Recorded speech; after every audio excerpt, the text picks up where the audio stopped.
எல்லாருக்கும் வணக்கம். எல்லாரும் நல்லா இருக்கிறீங்கன்னு நம்புறேன். நானும் இங்கே ரொம்ப நல்லா இருக்கேன். இன்னைக்கு நம்ம சேனலில் என்ன ரெசிபி பார்க்க போகிறோன்னா, ஒரு சுவையான முட்டை குழம்பு ரெசிபி தான் பார்க்க போகிறோம். அதாவது முட்டையை உடச்சி அதில் ஊற்றி நம்ம ஒரு குழம்பு பண்ண போகிறோம். இதை சாதத்து கூட, சப்பாத்தி கூட, தோசை கூடலாம் ரொம்ப சூப்பராக இருக்கும். வாங்க இப்போ அதை எப்படி பண்ணுறதுன்னு பார்க்கலாம். அதுக்கு ஃபஸ்ட்டு கடாயில் ஒரு 2 டேபிள் ஸ்பூன் அளவுக்கு எண்ணெய் சேர்த்துக்கோங்க. எண்ணெய் சூடானதுக்கப்புறம் ஒரு மீடியம் சைஸ் வெங்காயத்தை நம்ம நல்லா பொடியாக நறுக்கி அதில் சேர்த்துக்கோங்க. அப்புறம் ஒரு 2 பச்சை மிளகாய் இந்த மாதிரி கீரி சேர்த்துக்கோங்க. அப்புறம் கொஞ்சோண்டு கருவேப்பிலை சேர்த்துக்கோங்க. சேர்த்துட்டு இதை நல்லா வதக்கிக்கலாம். இப்போ வெங்காயம் வதங்குறப்பே இதுக்கு தேவையான அளவுக்கு உப்பு சேர்த்துக்கலாம். நான் 1 டீஸ்பூன் அளவுக்கு உப்பு சேர்த்துக்கிட்டேன். சேர்த்துட்டு நல்லா வதக்கிடலாம், கண்ணாடி பதம் வர வரைக்கும். நல்லா வதங்கிட்டு இதில் 1 டேபிள் ஸ்பூன் அளவுக்கு இஞ்சி பூண்டு விழுது சேர்த்துக்கோங்க. சேர்த்துட்டு அதில் பச்சை வாசனை போகிற வரைக்கும் நல்லா வதக்கிக்கோங்க. இப்போ நல்லா வதங்கிட்டுது. இப்போ இதில் 1 டீஸ்பூன் அளவுக்கு மஞ்சள்தூள் சேர்த்து அதையும் நல்லா வதக்கிக்கலாம் எண்ணெயிலேயே. அப்புறம் இதில் 1 டீஸ்பூன் அளவுக்கு மிளகாய்த்தூள் சேர்த்துக்கோங்க. மிளகாய்த்தூள் உங்கள் காரத்துக்கு ஏற்ப கூட்ட குறைய பண்ணிக்கோங்க. அப்புறம் 2 டீஸ்பூன் அளவுக்கு கொத்தமல்லி தூள் சேர்த்துக்கோங்க. சேர்த்துட்டு அதையும் இப்போ எண்ணெயிலே நல்லா வதக்கிடலாம் நம்ம. இப்போ நான் 2 மீடியம் சைஸ் தக்காளியை எடுத்து நல்லா அரைச்சி எடுத்துக்கிட்டேன். இந்த மாதிரி நீங்கள் அரைச்சி பண்ணுறப்ப குழம்போட கன்சிஸ்டன்சி நல்லாயிருக்கும். இப்போ கூட 1 டீஸ்பூன் அளவுக்கு உப்பு சேர்த்துக்கோங்க. சேர்த்துட்டு இதை நல்லா நம்ம வதக்கிக்க போகிறோம். நல்லா எண்ணெய் பிரிஞ்சு தொக்கு பார்த்துக்கு வர அளவுக்கு நல்லா நம்ம இதை வதக்கிக்கலாம்.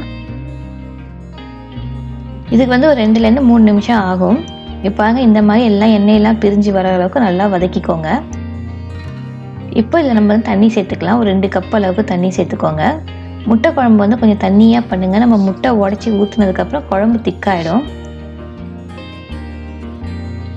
இப்போ இதை நல்லா மிக்ஸ் பண்ணிவிடுங்க.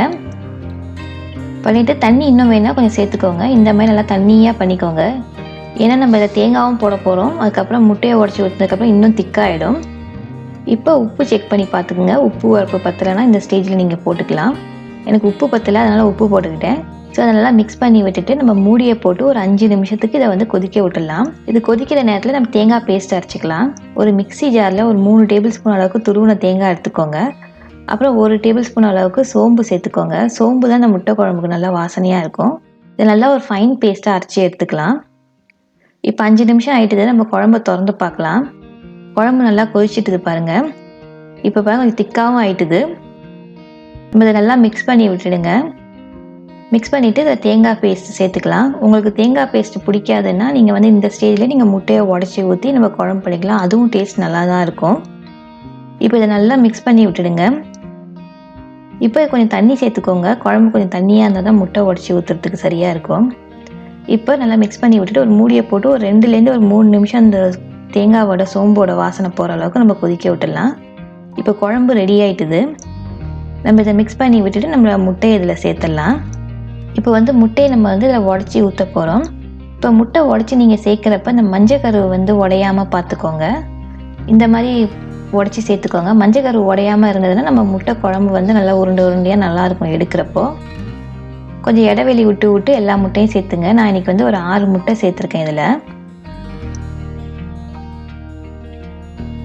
சேர்த்தாச்சு. நம்ம இப்போ கரண்டியை போட்டு நம்ம எதுவும் பண்ணக்கூடாது. இதை அப்படியே மூடியை போட்டு ஒரு 3லேருந்து 5 நிமிஷம் வரைக்கும் வேக விடுங்க. உள்ளே இருக்க மஞ்சக்கரு வேகிற வரைக்கும் விடுங்க. இப்போ முட்டை நல்லா வெந்து எப்படி வந்துட்டுதுன்னு.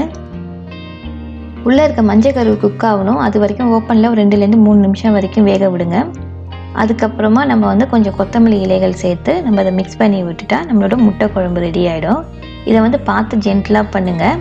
இது பாருங்கள், முட்டை தனித்தனியாக வந்துடும். நம்ம ஊற்றுறப்ப அந்த மாதிரி இருக்கும். பட் ஆனால் நீங்கள் இந்த மாதிரி பண்ணுறப்ப தனித்தனியாக வந்துடும். இதோட டேஸ்ட்டு ரொம்ப சூப்பராக இருக்கும். இந்த ரெசிபியை ஒரு தடவை நீங்கள் வீட்டில் கண்டிப்பாக ட்ரை பண்ணி பாருங்கள். ட்ரை பண்ணி பார்த்துட்டு எப்படி கமெண்ட்டில் உங்களோட ஃபீட்பேக்கை கொடுங்க. இந்த ரெசிபி பிடிச்சிருந்தா உங்கள் ஃப்ரெண்ட்ஸ் அண்ட் ஃபேமிலி கூட ஷேர் பண்ணுங்கள். இந்த வீடியோவுக்கு ஒரு லைக் போடுங்க.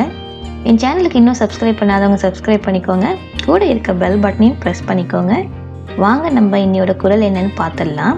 இல்வாழ்வான் என்பான் இயல்புடைய மூவர்க்கும் நல்லாற்றின் நின்ற துணை. அதாவது பெற்றோர், வாழ்க்கை துணை, குழந்தைகள் என இயற்கையாக அமைந்திடும் மூவருக்கும் துணையாக இருப்பது இல்லறம் நடத்துவோர் கடமையாகும் என்பதுதான் இந்த குரலோட பொருள். மீண்டும் இன்னும் ஒரு இன்ட்ரெஸ்டிங்கான ரெசிபியுடன் ஒரு குரலுடன் உங்களை சந்திக்கிறேன். நன்றி, வணக்கம்.